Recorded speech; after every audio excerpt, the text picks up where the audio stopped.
So in the second part of the interview, we're going to focus on obtaining a PhD in Singapore, since Joaquim here obtained a PhD in computer science. So congratulations, first of all. Thank you. But maybe for some Spanish or even Singaporean who's planning to do a PhD here, or maybe in Spain or overseas, how different is the process of obtaining a PhD here in Singapore?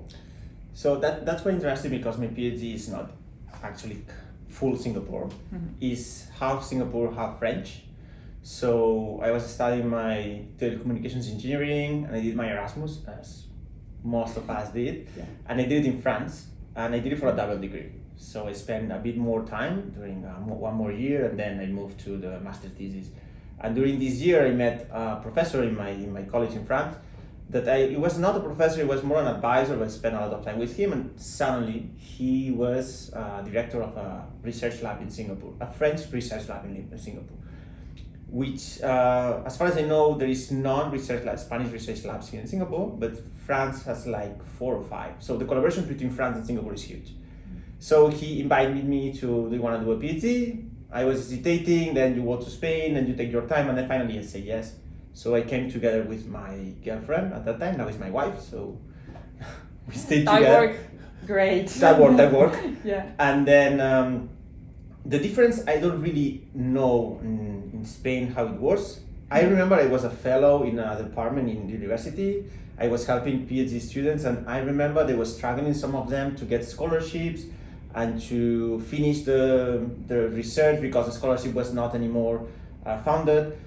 So this was I remember. The good thing of doing it in Singapore is, as I needed an employment pass, in this case it was an S pass, the research lab need to put me a salary. My scholarship was divided, not as a scholarship, but it was divided in a salary, and they were actually giving me the salary. So they give me a salary and a time frame. So this is the time you have for finishing the PhD.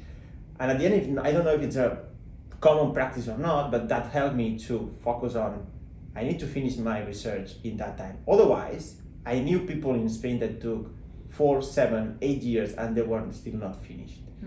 So I cannot really say the difference, and I can say the benefits of doing it in Singapore. So that's it. Why did you decide to go to Singapore? What brought you here? So we wanted to have an experience in Asia, and I was in France for 1.5 years. My wife was in Tokyo for 6 months. She loved Asia. I got this opportunity in Singapore, and we said, okay, let's try out. It was 8 years ago. So after the PhD, I took 3-5 years, and then one of the things that changed my decision was I wanted to do a PhD on ambient assisted living, which is actually putting some sensors on the houses with non-invasive sensors to detect activities of a person. For doing that, you can do that theoretically, but to really put some value, you want to have real test beds. We tried to have test beds in France and Spain, and after 5-6 months, ethicals, permissions, blah, blah, blah, we couldn't. In Singapore, in 3 weeks, we have 20 houses of elderly people in Geylang Baru. And that's actually related to the question on the first session, is how Singapore is involved in that. Super. So Singapore is, you want to do that, is something we can actually think about it to implement it. Yes, go for it. Talk to these 2 organizations that are local organizations in the HDBs, and we got 20 houses of elderly people. We installed our systems for 2 years, we collected data, and then I ran some analytics and machine learning on top. Wow. So do you consider, talking about all this information that you have provided, that there are more opportunities, professional opportunities here in Singapore having a PhD, or in Spain? I would not say they have more. I would say there is equal opportunity. So when I finished my PhD, I got the opportunity to go back to Spain, but we felt that it was not enough. We wanted to stay here, right? And one thing I can say on that is I think there are different opportunities. Even though the technical part is the same, you will be working on the same technical things. Singapore offers one thing, is the rotation of the people, right? Or changing jobs. I have older siblings and have fathers that they never change job. They start working in one thing and they continue to work in the same company because they were moving. And it was actually the trend. Things now are different, people are moving. but there are still less rotation. Here in Singapore, it's great, the rotation. And this gives you ownership, visibility, you touch much more things because suddenly someone above you is leaving, so you need to take the responsibility on that because it's moving away from Singapore or because it's moving to another company. So there is a lot of rotation and there is a lot of opportunities. And another thing that I would like to highlight, if people is interested to come here, it's the ecosystem you generate around you, not related to work, is related to your personal life. But at the end of the day, it's related to your work, right? Because you might start knowing people that are not related to your technical field. In Spain, if I look at my friends, what I have my friend from university, I have my friend from school, and university, we all work in the same. In school, you might have different things, but at the end, I don't know why people tend to relate to each other with the same vision. Here in Singapore, we created a couple of football teams, Spanish football teams, and then people were coming from all different fields: marketing, banking, oil and gas, supply chain.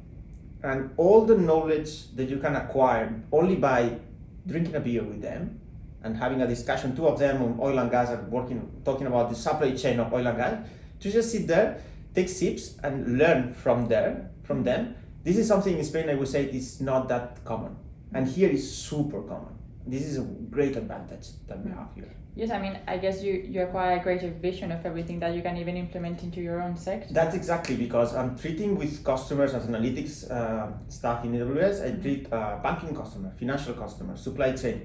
And then from here, I'm not an expert, but maybe you can use some words or some technical things that you heard from them to tweak your message. And then the customer is like, oh, this guy is talking similar language that I talk, right? And then the engagement is great. Exactly, because you better understand the profile in a way. And so once you get a PhD, what are the different career paths for a PhD holder in Singapore? I would say it's the same career path for anybody else. So when you finish your PhD, you are a doctor, which, okay. And then you have two options, is keep going on the research, which commonly is doing a postdoc. The most common thing is to switch another lab because you have collaborated before or because you have detected that this lab is doing something very cool and you want to go there, and then you knock their door, do you have any scholarship for a postdoc or a research assistant, blah, blah, blah. This is one thing. The other one is, what I took is, I don't want to do research anymore. I got enough and I want to move to the industry. And this is, it looks a simple decision, but it's complex at the same time because you need to make sure that what you spend it, all the time you invested in your PhD are going to be value for the company, which is, companies doesn't know how to value a PhD.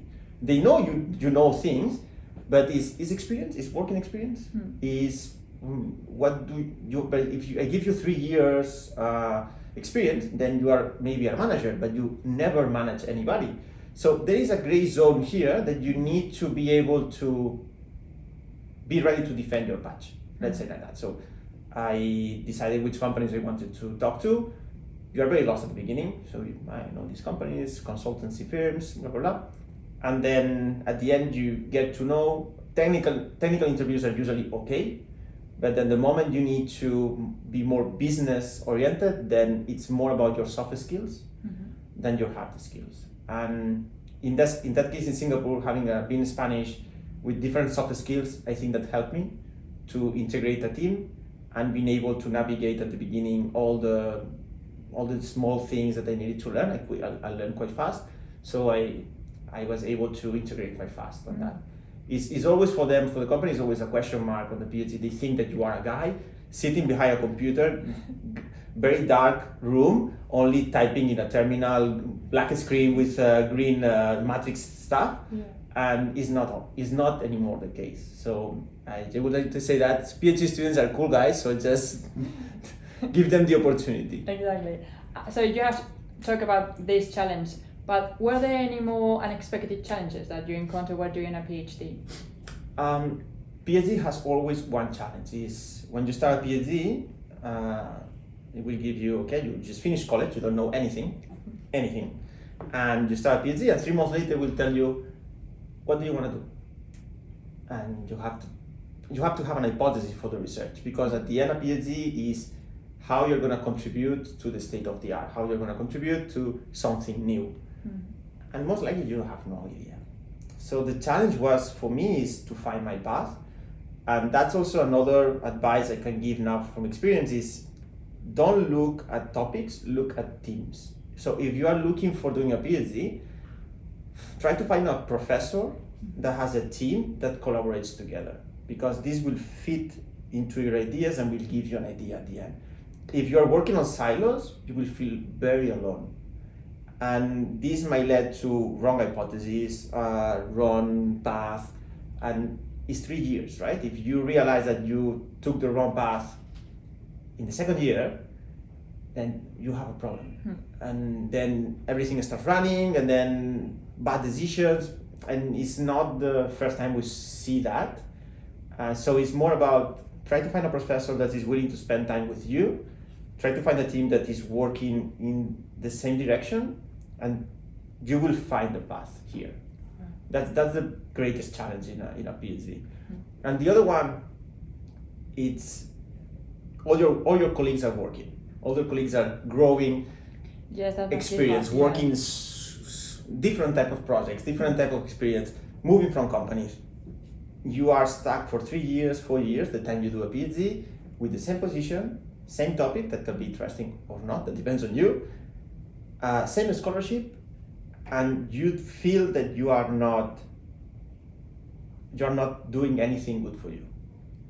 And at the end, you feel that you always have the question, it was worth it or not. That depends on you as well to make it worth it later. So it doesn't really matter if it was worth it or not. The end is how you take value of this time here together. So that the most important thing is it's okay. Do your stuff. Don't look at the others. I mean, they do different things, they choose different paths, but make sure that you are taking the steps to put some value on the time you invested on that.